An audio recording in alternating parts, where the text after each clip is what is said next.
لەسەرم بابەتە من میوانێکم لەگەڵ دەبێت بەڕست میرزا دنایی چالاکوان و سەرۆکی ماڵی پێکەوەژیان لە شنگەل لە دهۆکەوە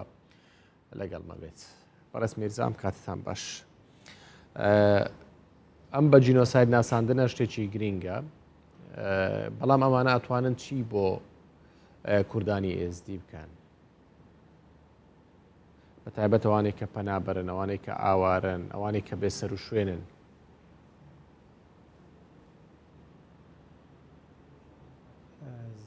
زۆر سپاس. بەڕاستی تشتێ گەلێکی گرنگ لێ بریارە پەرلەمانی ئەڵمانی دێک و جیاوازش هەموو 11 دەولەتێت بەری نەها بریار لەسەر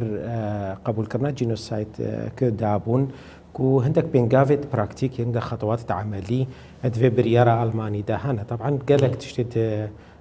پۆزیتیڤ نزیکی 20 خاڵە ژوانە بەری هەر تشتێکی دوێ بزانە بن و ئەو کەسێک و پێشنیار کردین ئەف بریارە پارتیت هەرسێ پارتیت ڕئیسی یەت حکوومەت الگەل حزب اتحاد يعني CDU يعني كو هەر چار پارتیت ڕئیسیە ئەڵمانیا وش بەروێکێژی کۆما دەنگە ئانی يعني بگشتی هەموو پارتی حتا ئۆپۆزیسیۆن حتا ئەو کەسێت ڕاست پارتیت ڕاست دەنگی خوا دانە vê biryarê. Ev girîngiyê ku hikûmeta Almaniya ciddiye ser qebûlkirina ser daxwaziya hinek pêngava. Ji aliyê dî de ji xêra mesela meعنewî hindek xalît giring wekû rêxweşkirinek bo hikûmeta Almanî meselen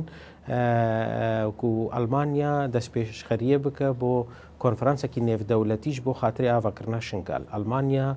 دوێ ڕۆلەکە گرنگ حکوومەت ئەڵمانی و وزارەتەش دەرفە ئەڵمانیا ڕۆلەکە گرنگ بستینە ji بۆ خاطرێ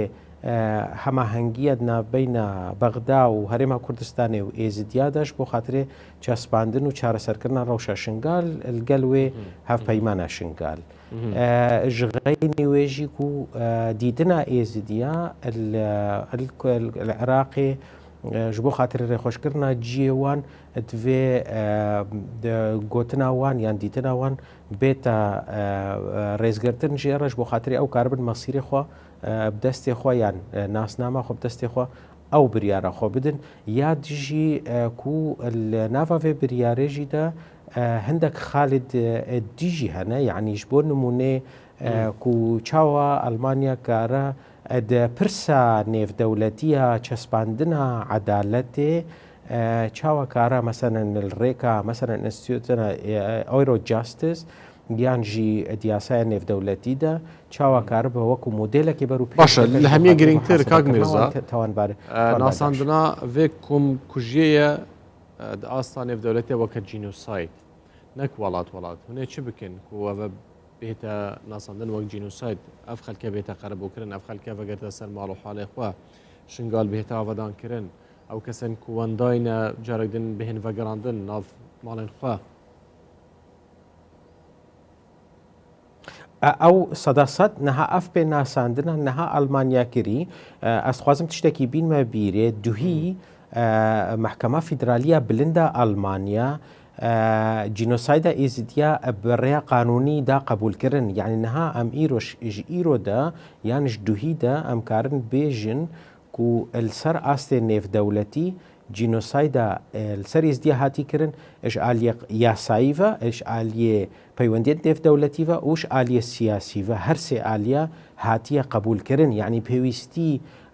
بێگومان پێویستی هەر پشتەوانیە نێڤدەولەتی هەیە لێ وەکو مەرجێت نێڤدەولەتی هەموو هاتنە بجیئانین یعنی حتا نەها گەلک دەولەتە تگوتی ئەمل بەندە بریارە مەسەلەن یونیت هات بن یان ئەمل بەندەوەیەکێ بن کاک و محکەمەکە نێڤدەولەتی یان محکەمەکە بلند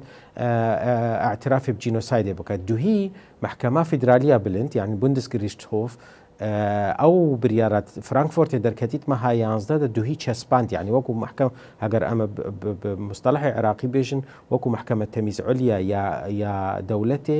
قبول کردیە گوتیە جینۆساید بسەرێزدی هاتێکا وڵاتێکی داچلان جومە ئاسایشێ با چ دادگەها لاهای بە لوێرە دشن ینی پێنگاوە باوێژن مەبەستاتە ئەوە نه تی پێنگاوی دینانە ئاوێت نه ئەشهالی لاهای نها حتى في دقيقة لا هاي انتخابات نكرينا بس جبركو محكمة بلندا ألماني أصلا جينوسايد قبول كريا يعني نها إيرو جينوسايد يزيديا يعني اعتراف بجينوسايد يزيديا نها ايش مرجت نيف دولتي را همو هاتا قبول كرن جبرويك بريارة ألماني بريارة كش همو بريارة دولتي دي براكتيك تربو يعني نها كارا بتر في ديل وان كسي قربانيا بك كارا دوسيا ازديا برو پیش دبدا حتى دوسيا وان پنابريت ازديا دروي ولادجي برنگكي دي نها معاملة الگريتا كرن لسر آستي ايكتيا أوروبا بله سپاس بۆ بەڕێز میرزا دنایی چالاکوان و سەرۆکی ماڵی پێکەوە ژیان لە شنگال کە لە دهۆکەوە لەگەڵمان بووی زۆر سپاس.